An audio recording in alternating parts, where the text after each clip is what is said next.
Bharat Ratna doctor Bhimrao Ambedkar को कोटि कोटि नमन। ये कार्यक्रम डॉक्टर भीमराव अंबेडकर के जीवन पर आधारित है, जहां भारत की जनता के प्रति उनके योगदानों को पूरी सजगता से चित्रित और रेखांकित करने का प्रयास है। कार्यक्रम में दिखाई गई घटनाएं लब्ध प्रतिष्ठ पुस्तकों से ली गई हैं। इस कार्यक्रम के जरिए चैनल की ओर से एक विश्वसनीय, सजग और सकारात्मक प्रयास है कि डॉक्टर बाबा साहेब भीमराव अंबेडकर के जीवन की संघर्ष यात्रा एवं गौरव गाथा पूरे आदर के साथ घर घर पहुंचे और उनके योगदानों से सभी संपूर्णता में परिचित और आह्लादित हों। अजीब बात है ना, वो लोग हमारी जात के भी नहीं है, फिर भी उन्होंने करुणा और लक्ष्मी की मदद की। हाँ, जिस तरह वो ऊंची जात की औरतें लाठी लेकर हम लोगों का इंतजार कर रही थी, हमें लगा वो हमें मार ही डालेंगी, लेकिन हमारी बातें सुनकर उन पर ऐसा असर हुआ कि वो अचानक बदल गई और हमें ही बचाने लगी। वही तो। और दूसरी तरफ हमारी जाति के हितेश का सालों से हमारे साथ ही रह रहे, फिर भी उन्होंने ये ऐसे किया। मनुष्य की फितरत कैसी होती है, कुछ समझ ही नहीं आता। बाला भैया, आज प्रमाण के साथ मेरा विश्वास और बढ़ गया है कि लोग चाहे हमारी तरफ के हो या उनकी तरफ के, होते एक जैसे हैं।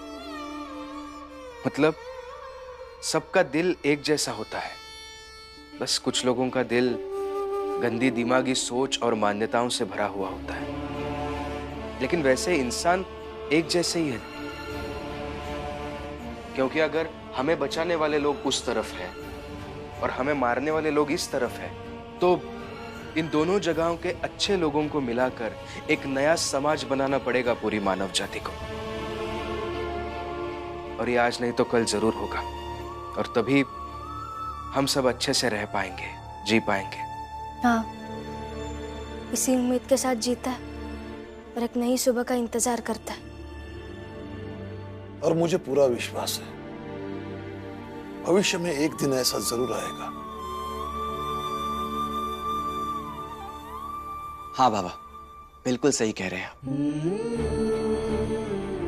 भीम, बचपन से लेकर आज तक तुम हमारी हर उम्मीदों पे खरे उतरे हो, और हम सबको पूरा विश्वास है आगे भी हर मुश्किल, हर लड़ाई को जीतकर तुम आगे बढ़ते रहोगे।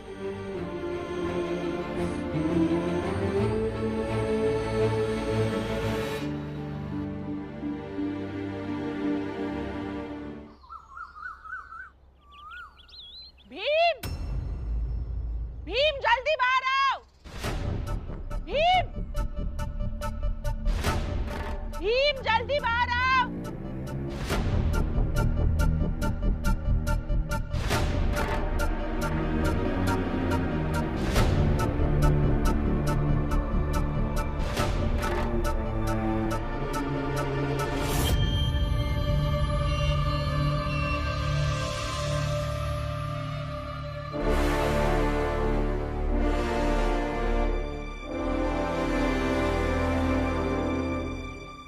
साहब, मैंने जो आपको वहां कहा था वही यहाँ भी कह रही हूँ। अब मैं बिल्कुल ठीक हो गई हूँ, इसलिए आप भीम को बड़ौदा ले जा सकते हैं।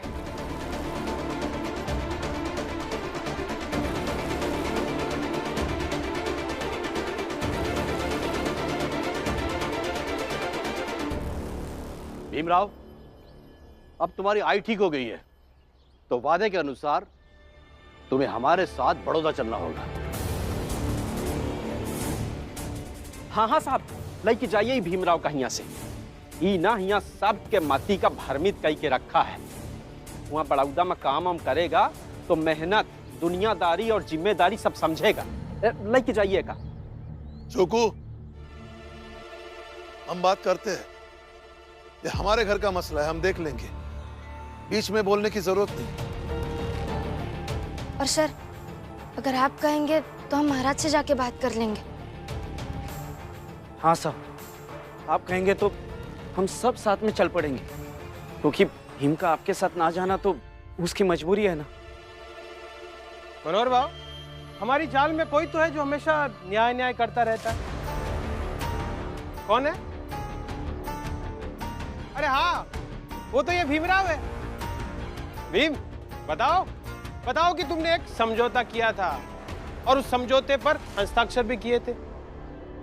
भीमराव, इसमें लिखा है तुम्हारे स्नातक होने तक की पढ़ाई का पूरा खर्च हमारा बड़ौदा राज्य उठाएगा, लेकिन एक शर्त है, तुम्हारी पढ़ाई खत्म होने के पश्चात तुम्हें बड़ौदा आकर बड़ौदा राज्य की सेवा करनी होगी। अगर ये शर्त मंजूर है तो हस्ताक्षर करो।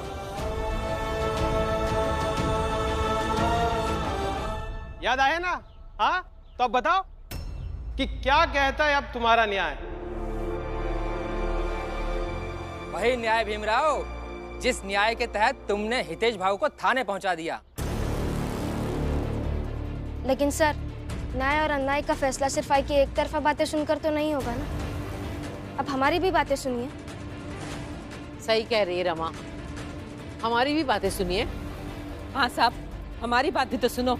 हाँ, हमारी बात भी सुनिए। हमारी बात भी सुनिए।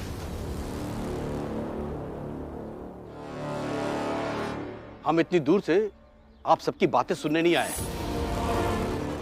वादे के मुताबिक, समझौते के मुताबिक भीमराव को हमारे साथ चलना होगा। लेकिन सर, और शुक्र मनाओ, महाराज ने सिर्फ बुलावा भेजा है, कायदे से तो गिरफ्तारी भी की जा सकती है। भीमराव की आई के ठीक होने के बाद भी यह सच महाराज से छुपाया गया कि भीमराव की आई ठीक हो गई है, इसीलिए तुम्हें सजा भी मिल सकती थी। लेकिन महाराज ने तुम पर दया दिखाकर बस इतना ही कहा कि तुमको लेके आया जाए। बहुत नायक नायक करते थे ना भीमराव को लेकर कि नायक है हमारा भीमराव। अरे तुम्हारा नायक जा रहा है बड़ौदा, तुम सबको ठेंगा दिखाकर। वहां जाकर कोई मामूली कर्मचारी की नौकरी करेगा, 2 पैसे कमाएगा तो रमा को भी लेकर जाएगा, फिर बच्चे होंगे और शांति से वहीं बड़ौदा में अपनी जिंदगी जिएगा। पर ये बताओ, ये सब करके तुम लोग को क्या मिला? सर पर बिठा कर रखते थे उस भीमराव को, क्या दिया उसने? ठेंगा? अरे तब भी समझाता था तुम सबको कि उसके बहकावे में मत आओ।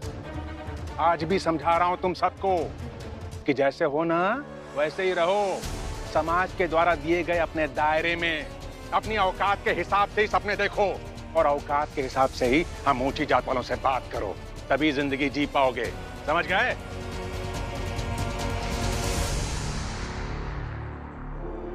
मेघनाथ जी, क्या सच में भीमराव जा रहा है? हाँ, और नहीं तो क्या मैं झूठ बोलूंगा तुम लोगों से? हैं? एक काम करते हैं, चल के सबको बताते हैं। हाँ, जाओ जाओ बताओ सबको, और साथ में ये भी बताना, ये भीमराव करना बंद कर दें।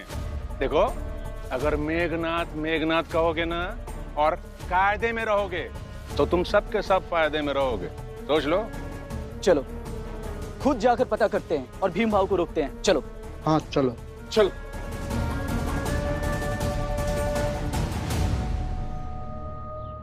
अब बिल्कुल सही कह रहे हैं, ये नहीं गया आपके साथ, लेकिन हमारी भी कोई मजबूरी रही होगी ना। और अगर हमारी मजबूरी आप नहीं समझेंगे, महाराज नहीं समझेंगे, तो कौन समझेगा? मजबूरी समझे? भीम का जाना उसका कर्तव्य है, और जहां कर्तव्य हो वहां मजबूरी कैसी? अब कोई बहाना नहीं चलेगा, तुमको हमारे साथ चलना होगा भीमराव। अगर ज्यादा नाटक किया तो पकड़ के ले जाएंगे तुम सबको। उसके बाद महाराज जाने कि वो तुमको छोड़ते हैं या तुम सबको दंड देते हैं। ठीक है सर, मैं चलता हूं आपके साथ।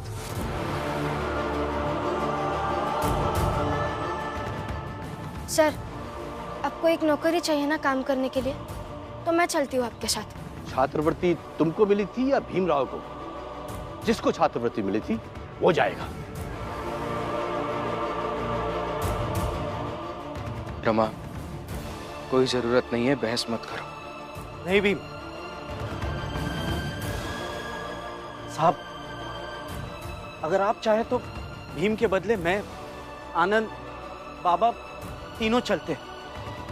हम तीनों मिलकर एक भीम जितना काम तो कर ही लेंगे ना। मिट्टी उठाना है क्या?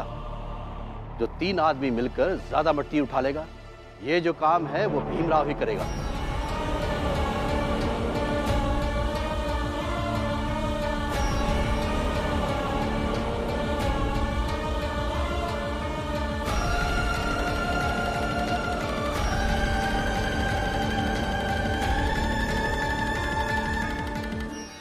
अरे भीम, चुप क्यों हो?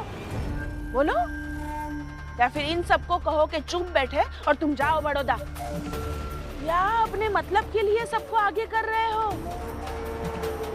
खुद के मतलब के लिए सबका इस्तेमाल करता है ये आदमी। आई, अब चुप रहेंगे क्या अभी? क्यों चुप रहेगी? बोलेगी, और अन्याय के खिलाफ हम सब भी बोलेंगे। अरे एक अकेली औरत बेचारी जीजा भाई अन्याय के खिलाफ अपनी आवाज उठा रही है और तुम उसकी आवाज को दबाने की कोशिश कर रही हो। हम सब भी बोलेंगे, क्यों भाइयों? हाँ हाँ बिल्कुल बोलेंगे। हाँ, क्या नहीं बोलेंगे? जरूर बोलेंगे।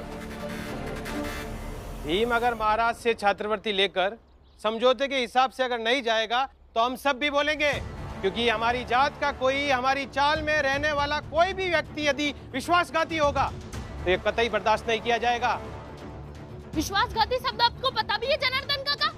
कि बस बोले जा रहे, मौका मिलता है कि बस शुरू हो जाते हैं। बस आप सब जरा शांत रहिए अभी।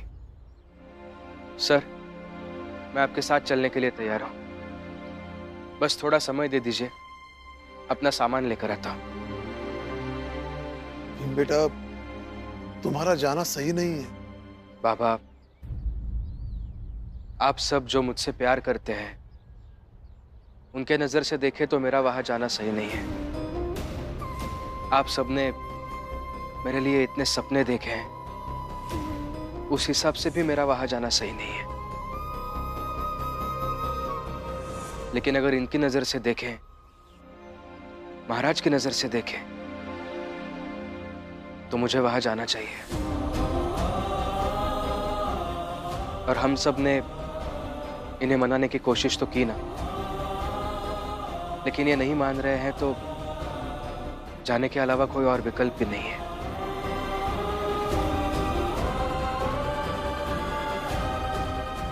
मैं आता हूं।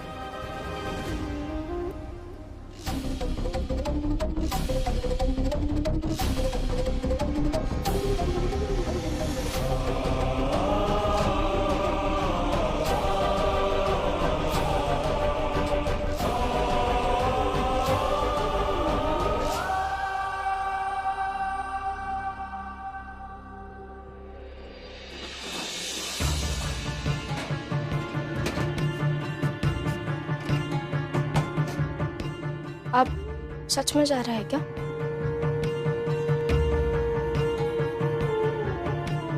जाना तो पड़ेगा ना रमा। सयाजी महाराज से वादा किया है मैंने, और वादे से मुकर तो नहीं सकते ना। वादे से मुकर जाऊंगा तो महाराज क्या कहेंगे? भीमराव विश्वसनीय नहीं है, और किसी का विश्वास खोना जीवन खोने से भी ज्यादा खतरनाक होता है। और इतनी बड़ी लड़ाई हम एक जगह बैठकर तो नहीं लड़ सकते है ना। मगर अभी तो आपको यहाँ की लड़ाई लड़नी थी ना, पढ़ाई करनी थी, आगे बढ़ना था। हाँ रमा, जानता हूं, मगर हर बार जैसे हम सोचते हैं वैसे ही सारी चीजें हो, ये जरूरी नहीं है।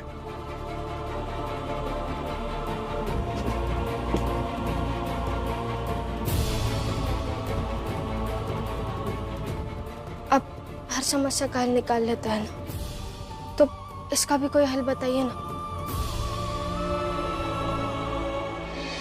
हल समस्या का होता है रमा, कर्तव्य का नहीं।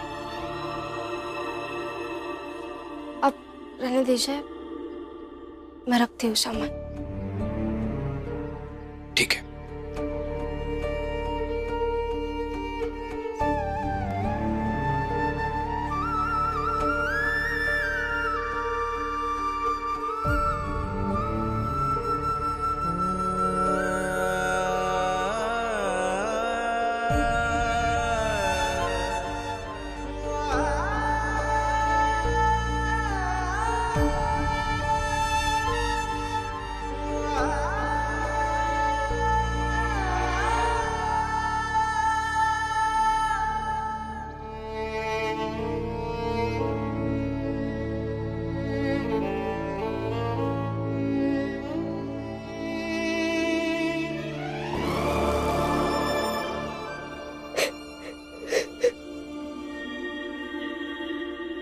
रमा,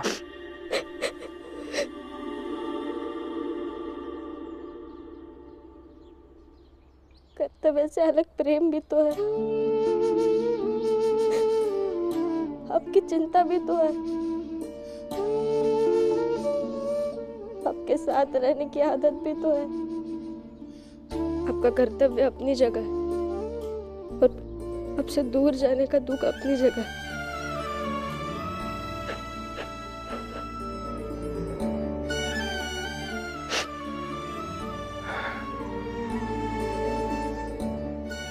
रमा, नहीं, ये मत करो। तुम जानती हो कि तुम्हारे आंसू मुझे कमजोर कर देते हैं, और इतनी प्यारी प्यारी आंखों में ऐसे जाते समय आंसू देखूंगा तो बहुत समय तक ये मुझे बेचैन करेगा। रो मत।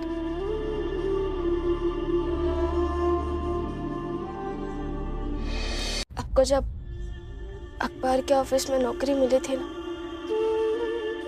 तब मुझे लगा था कि अब नौकरी भी करेंगे और आगे की पढ़ाई भी करेंगे,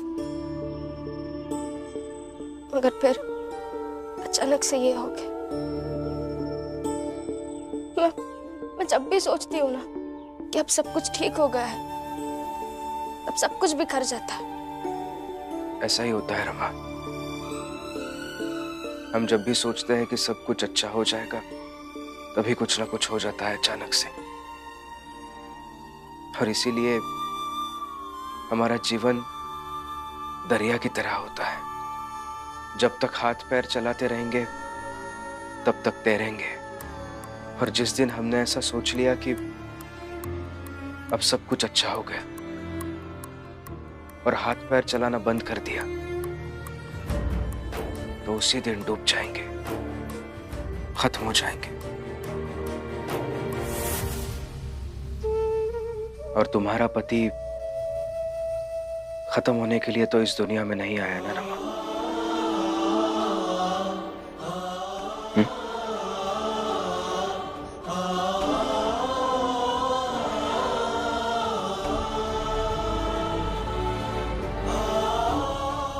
मेरे आंसू के बदले आपके पास सिर्फ भारी भरकम विचार है।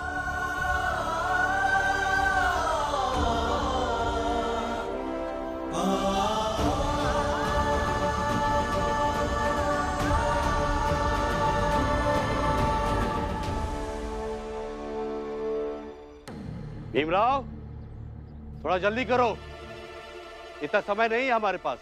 शाम तक हमको बड़ौदा भी लौटना है। साहब, एक बात कहूं? हाँ बोलो।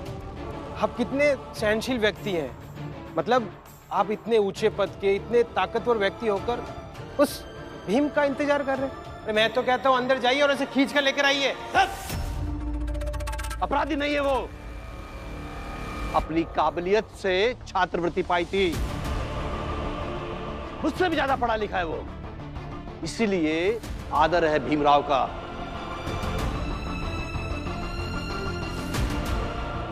लेके जाएंगे उसे, लेकिन आराम से। तुम चुपचाप से खड़े रहो। और जनार्दन काका, मुंह बन गया आपका।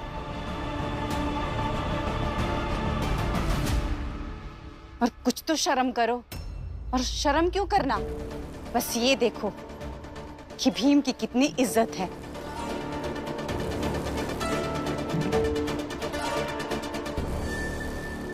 आप वादा कीजिए मुझसे कि आप हर दिन खत लिखेंगे। हाँ, मैं वादा करता हूं तुमसे, वहां जाने के बाद रोज तुम्हें खत लिखूंगा। और मैं तो जानती हूँ कि आप वहां भी दूसरों का ख्याल ज्यादा रखेंगे, लेकिन अपना भी ख्याल रखिएगा। हाँ, रखूंगा, मतलब ख्याल रखना ही पड़ेगा, नहीं तो वहां से लौट के वापस आऊंगा तो मेरी सेहत देखकर तुम कितना डांटोगी मुझे। अच्छा, मैं डांटती हूँ आपको? डांटोगी मतलब कितना सुनाओगी मुझे? हाँ, सुनाऊंगी तो जरूर। कबीर प्रेम ना चखिया चखी ना लिया सा, सोने